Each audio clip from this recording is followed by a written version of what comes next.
Assalamualaikum warahmatullahi wabarakatuh.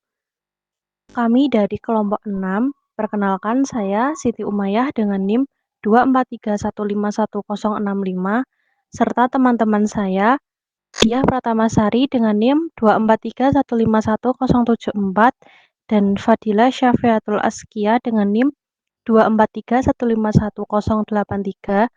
Di sini kami akan menyampaikan secara singkat mengenai ikhtisar model pengajaran. Pengertian model pengajaran.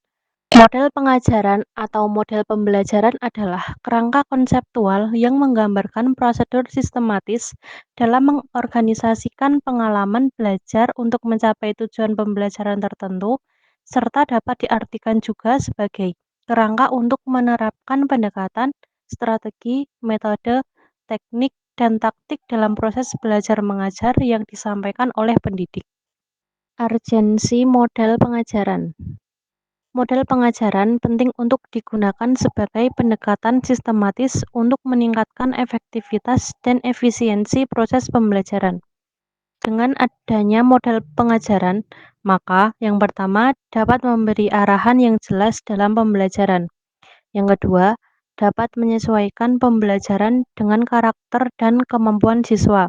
Yang ketiga, model yang tepat dapat meningkatkan motivasi dan semangat serta menciptakan suasana yang menyenangkan. Dan yang keempat, dengan model pengajaran tingkat keberhasilan pembelajaran akan lebih maksimal. Selanjutnya, model pengajaran menurut Bruce Joyce dan Marcia Weil. Yang pertama yaitu ada model information processing atau tahapan pengolahan informasi.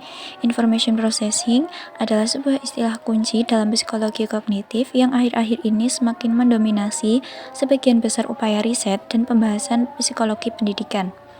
Kata information processing sesungguhnya dipinjam dari peristilahan komputer untuk menjelaskan aktivitas mental, yaitu mental siswa ketika mengoperasikan pengetahuan dan mengolah informasi yang diekstraksikan dari peristiwa-peristiwa yang ada di lingkungan di sekitarnya.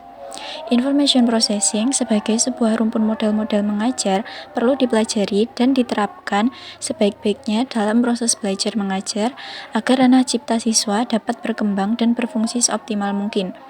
Kemudian yang kedua yaitu model personal atau pengembangan pribadi. Rumpun model personal pada umumnya berorientasi pada pengembangan pribadi siswa dengan lebih banyak memperhatikan kehidupan ranah rasa, terutama fungsi emosionalnya. Bantuan rumpun model personal lebih ditekankan pada pembentukan dan pengorganisasian realitas kehidupan di lingkungan dan kehidupan yang khas atau unik. Kemudian yang ketiga yaitu model sosial atau hubungan bermasyarakat. Model sosial adalah rumpun model mengajar yang menitikberatkan pada proses interaksi antar individu yang terjadi dalam kelompok individu tersebut. Oleh karenanya, rumpun model ini lazim juga disebut sebagai interaktif model atau model yang bersifat hubungan antar individu. Sesuai dengan penekanan atau penitikberatannya, aplikasi rumpun model sosial diprioritaskan untuk mengembangkan kecakapan individu siswa dalam berhubungan dengan orang lain atau masyarakat di sekitarnya. Yang terakhir yaitu model behavioral atau pengembangan perilaku. Rumpun model mengajar pengembangan perilaku atau behavioral direkayasa atas dasar kerangka teori perilaku yang dihubungkan dengan proses belajar dan mengajar. Aktivitas mengajar menurut teori ini harus ditujukan pada timbulnya perilaku baru atau berubahnya perilaku siswa ke arah yang sejalan dengan harapan. Selanjutnya, model pengajaran snowball throwing. Model pengajaran snowball throwing merupakan model pembelajaran kooperatif untuk meningkatkan aktivitas, dukungan, dan hasil belajar siswa dengan melalui interaksi yang aktif di dalam kelas. Model ini tidak hanya melatih siswa dalam memahami materi, tetapi juga mengembangkan keterampilan komunikasi, kerjasama, kreativitas dalam membuat pertanyaan, serta meningkatkan motivasi belajar karena suasana pembelajaran yang menyenangkan dan interaktif. Berikut cara-cara menerapkan model pembelajaran snowball drawing di kelas dapat dilakukan melalui beberapa langkah sistematis sebagai berikut. 1. Penyampaian materi oleh guru. 2. Pembentukan kelompok dan penjelasan oleh ketua kelompok. 3. Pembuatan pertanyaan oleh siswa. 4. Membuat bola kertas dan melempar. 5. Menjawab pertanyaan. 6. Evaluasi serta penutup. Kesimpulan, pentingnya pemilihan dan penerapan model pengajaran yang tepat dalam meningkatkan efektivitas proses belajar mengajar. Model pengajaran berfungsi sebagai kerangka kerja sistematis dalam merancang, melaksanakan, dan mengevaluasi pembelajaran agar tujuan pendidikan tercapai secara optimal.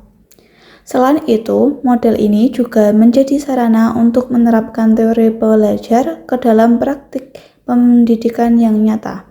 Secara keseluruhan, dengan memahami dan menerapkan berbagai model pengajaran sesuai konteks dan kebutuhan pembelajaran, pendidik dapat menciptakan suasana belajar yang lebih bermakna, interaktif, menyenangkan, dan relevan dengan tantangan zaman.